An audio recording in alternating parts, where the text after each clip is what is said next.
Aristóteles, nacido en el año 384 a.C., en la ciudad de Estagira, en el noreste de Grecia, vino al mundo bajo una buena estrella. Formaba parte de una estirpe de médicos que llevaban varias generaciones sirviendo a la familia real de Macedonia, y su destino en principio era proseguir este legado. Su padre, Nicómaco, era el médico personal del rey macedonio Amitas III, padre de Filipo II y abuelo de Alejandro Magno, dos personajes que influirían decisivamente en su vida. Pero a la muerte de Nicómaco, cuando Aristóteles solo tenía 17 años, el joven fue confiado a la tutela de su pariente Proxeno, quien se dio cuenta de su extraordinario intelecto y su curiosidad insaciable. Así pues, Aristóteles fue enviado a Atenas para estudiar en el mejor lugar posible para una mente polifacética como la suya, la Academia de Platón. Aunque la gran polis griega había perdido el poder político que tuvo en los tiempos de Pericles, seguía siendo la capital helenística del pensamiento y las artes, y su ambiente dinámico y abierto ofrecían al joven estudiante un ambiente rico de estímulos de todo tipo. La academia era principalmente conocida por sus enseñanzas en filosofía, pero al igual que Aristóteles se interesaba por un amplio abanico de materias que incluían tanto ciencias naturales como sociales. Platón le puso el apodo de lector por la avidez con la que devoraba las obras de la biblioteca de la academia. Su propio nombre parecía un signo del destino, pues significaba destinado a lo mejor. El carácter y el pensamiento de Aristóteles se entiende a menudo en contraposición con los de su maestro Platón. Mientras que el segundo estaba más interesado en el mundo de las ideas, su discípulo prefería estudiar el mundo tangible. Esta dicotomía fue reflejada magistralmente por el artista del Renacimiento Rafael Sanzio, que la plasmó en su famoso fresco La Escuela de Atenas, en el Palacio Apostólico del Vaticano.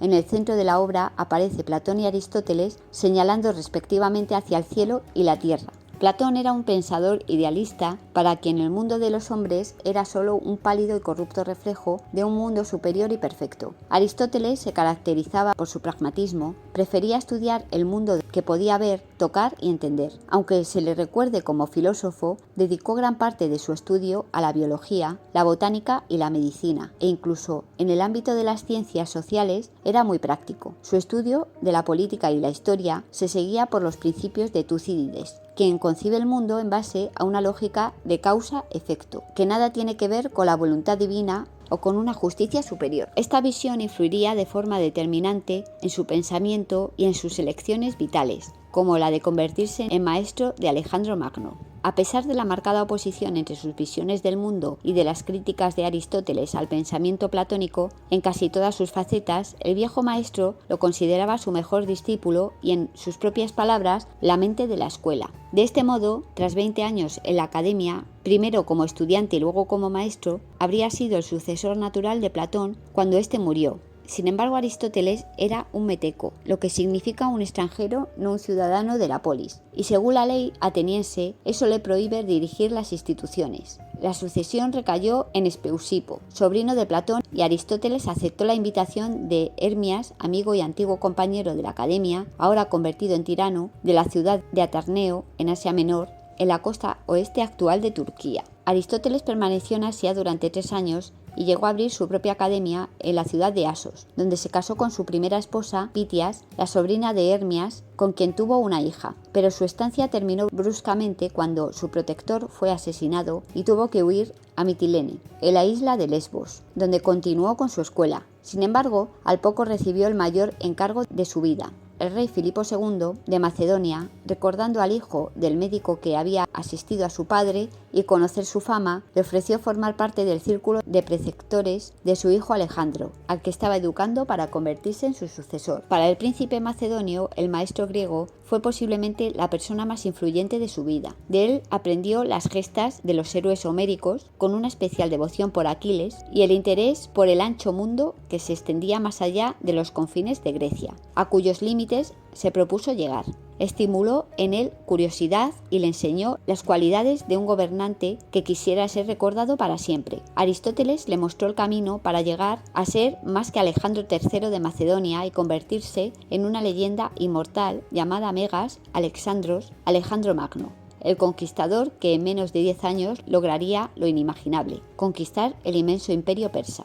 Sus caminos se separaron 2 años después, cuando Alejandro terminó su formación académica y comenzó su instrucción militar. Pero el príncipe nunca olvidó a su maestro y durante su conquista de Asia recogió para él muestras de flora y fauna de los lugares por los que pasó. Un sobrino y discípulo de Aristóteles, Calístenes, lo acompañó en su expedición como historiador personal. Sin embargo, sus críticas al rey macedonio y las sospechas de su implicación en una conjura contra Alejandro lo hicieron caer en desgracia. Al ser griego, no podía ser juzgado por la ley macedonia, por lo que fue encarcelado y murió al poco tiempo, bien por inanición a consecuencia de las torturas o intencionadamente envenenado. La muerte de su sobrino terminó de distanciar a Aristóteles de su discípulo más célebre, lamentando que se hubiera convertido en un tirano. Tras haber terminado su encargo en Macedonia, Aristóteles volvió durante unos años a su ciudad natal, Estagira. Su esposa Pitias había muerto y empezó una nueva relación con una mujer llamada Herpilis, posiblemente su sirvienta.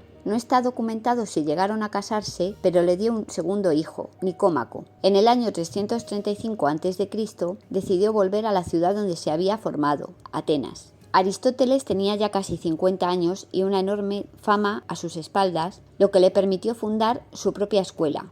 El Liceo, al margen de las limitaciones que le había impedido años atrás hacerse cargo de la Academia de Platón, muy pronto acudieron a él un gran número de discípulos a los que llamó peripatéticos, del griego pasear, pues tenían la costumbre de enseñar mientras caminaban. La escuela peripatética, tras la muerte de su fundador, tomó un rumbo más enfocado a las ciencias naturales, en contraste con otras muchas que daban más peso a la sociedad. Fue en ese periodo cuando Aristóteles escribió buena parte de las obras que nos han llegado hasta hoy. Muchas de ellas eran originariamente material para sus clases y fueron recopiladas más tarde por sus discípulos u otros seguidores del pensamiento aristotélico. Su estancia final en Atenas duró poco más de una década. En el año 323, la muerte de Alejandro Magno hizo resurgir los ánimos antimacedonios en la ciudad, liderados por el orador Demóstenes. Aunque Aristóteles se había distanciado completamente de su antiguo discípulo, consideró más prudente alejarse de la ciudad justo a tiempo, pues sus enemigos lo acusaron de impiedad, el mismo crimen por el que la democracia radical ateniense, término acuñado por el propio Aristóteles, había condenado a muerte a Sócrates. Se refugió en Calcis, en la isla de Eubea, donde murió el 7 de marzo del año siguiente en circunstancias extrañas, según algunas teorías no demostradas, que podían sugerir un envenenamiento. Aristóteles es, junto con su maestro Platón y otros eruditos, uno de los pensadores más importantes de la antigüedad, y especialmente de la historia del Viejo Mundo, cuya influencia traspasa los límites de Grecia. A través de su discípulo Alejandro, la cultura helenística llegó hasta el corazón de Asia y a Egipto, donde el rey macedonio fundó la ciudad destinada a convertirse en el nuevo faro del pensamiento, Alejandría. Su insaciable curiosidad, lo polifacético de sus intereses y su apego a la realidad y al estudio práctico de las cosas hicieron que Aristóteles, un pensador de 100 caras y que marcó un punto de inflexión no solo en la filosofía, sino en el conocimiento en general, su legado fue recogido por los romanos, los árabes y los persas hasta llegar a la Italia del Renacimiento y a las estancias vaticanas decoradas por Rafael.